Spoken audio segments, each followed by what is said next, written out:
Brought to you by DK Audio. The Secret Explorers and the Cave Crisis by S.J. King. Read by Aysha. Chapter 1. Glow in the Dark. Leah looked up at the evening sky, hoping it would soon be filled with bats. She chuckled. That made her sound like a witch. But although some people did think bats belonged in spooky stories, Leah thought they were wonderful. She'd read all about them and was keen to see these little flying mammals with her own eyes. So, to encourage a colony to visit her garden, she had hung bat boxes on the trees. It could take months for bats to move in, and so far she hadn't seen or heard a peep. But she had a feeling that tonight was the night. The sky was clear, the air was warm, and there were bugs everywhere, a bat's favourite snack. "Come on, you little batlings," she whispered. "It's dinner time."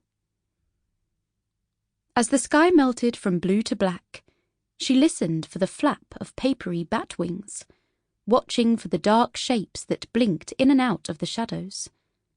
Then, something caught her eye. A flash of green. Was it light reflecting off a bat's eye, perhaps? No, there it was again. More of a glow than a flash, and it was coming from the bottom of the garden. Leah went to investigate. Whatever was creating that light appeared to be attached to the garden shed door.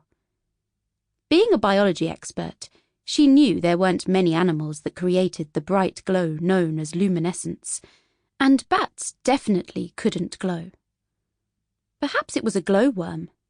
She didn't want to disturb it if it was trying to attract tiny insects for a meal. But what sort of biologist could resist seeing something so remarkable close up? She tiptoed closer and closer. "Oh!" she cried with delight.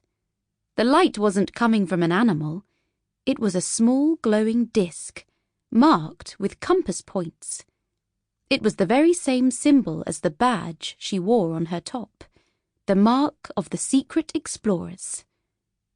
The Secret Explorers were a group of 8 curious children who teamed up to solve mysteries.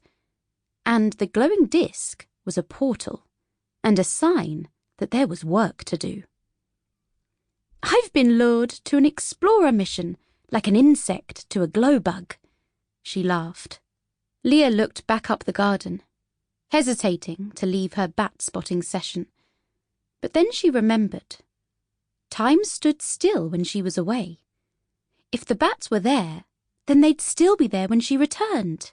"Back soon, my chiropterers," she said, using the scientific name. Chiroptera meant hand wing, and it referred to the webs of skin that connected the fingers and thumbs of the bat's hands. "But now, I've got to fly." Leah opened the shed door and was blinded by a flash of white light. On the other side, she emerged into a cool room. Even before her eyes adjusted, she knew where she was. The exploration station had stone walls lined with computers and glass cabinets displaying mementos from the Secret Explorers' travels. Ammonites and seed pods, moon rock and machine parts, dinosaur bones and ancient scrolls. On the ceiling was a map of the Milky Way, and on the floor a giant map of the world. Who knew where, on that map, the next mission would be? It was time to find out. "Here," called Leah, kicking off the roll call. "Here," said Gustavo, the history explorer, who appeared through the portal in a Tudor ruff. "Stylish, don't you think?" "Here," said Ollie, squelching through the door in damp shoes. He was the rainforest explorer. "Here," said Kiki, the engineering expert, trailing a measuring tape. "I'm here," said Tamiko, the dinosaur explorer, wearing a fossil-patterned t-shirt. Sample complete. Ready to continue?